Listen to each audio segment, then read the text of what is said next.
آج المیہ ہے، 2 پوائنٹس ہیں، 2 چیزیں ہیں۔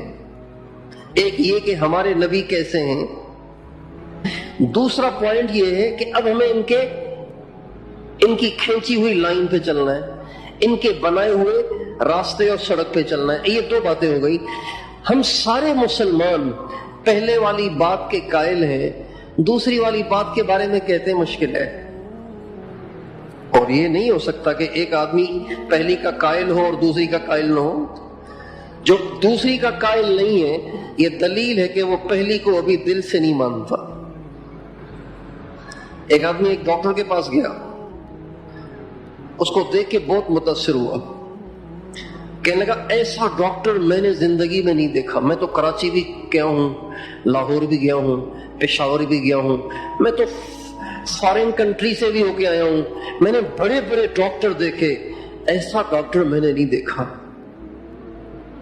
انہوں نے ایک پرچی بنائی، اس پہ 2 دوائیاں لکھ کے دی۔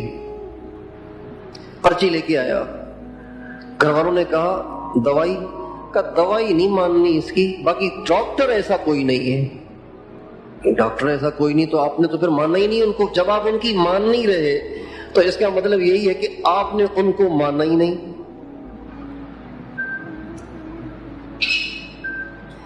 ایسا درزی میں نے نہیں دیکھا بھائی، بڑا کمال کا درزی ہے، لیکن کپڑے نہیں سلواؤں گا۔